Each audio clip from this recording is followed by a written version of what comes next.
Hi, I'm Grant Mukai here at Wellesley Media, and we're pleased to welcome Dennis Sullivan. He has over 25 years of experience at his law firm here in town, Dennis Sullivan and Associates. And we're here to talk about his book, which came out earlier this year. You know, with the many changes that have been happening recently with healthcare reform, many seniors and boomers are concerned with how these changes are going to affect them.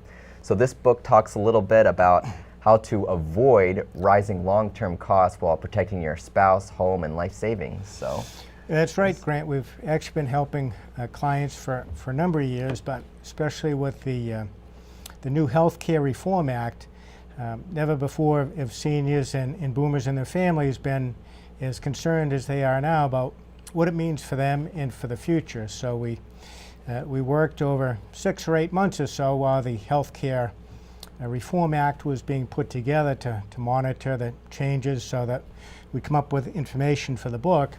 But it was delayed a little bit with the result of the tax reform that passed on January 1st of this year.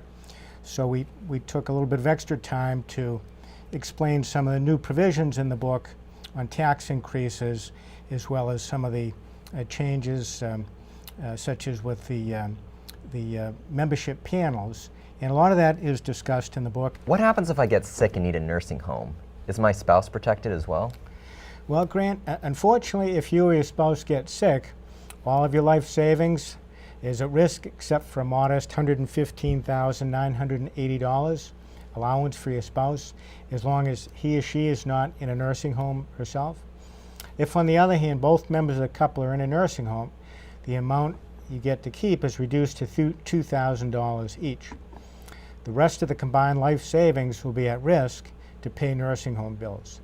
For this reason, the nursing home can be the largest beneficiary of the life savings for anybody that does not take responsibility and take the steps that are available to protect themselves, their spouse, and their life savings. On the other hand, those individuals and families that do take steps to educate themselves and protect themselves will not be forced into what we call nursing home poverty. You know, we've seen it before. What a shame it is to see someone's entire life savings, including IRAs, retirement plans, and even being forced to sell a home to pay back nursing home bills. But it doesn't have to be that way. If people take the necessary steps to evaluate where they're at, think about their health situation, financial situation, but it's very important to act in advance. As we mentioned before, the current 5-year look-back period may be increased as much as 10 years in order to help balance the federal budget. In our experience, the 5 years will usually come and go before you know it. Most people, it's plenty of time to protect themselves. If they do change the law from 5 to 10 years, of course, that's a much longer period of time.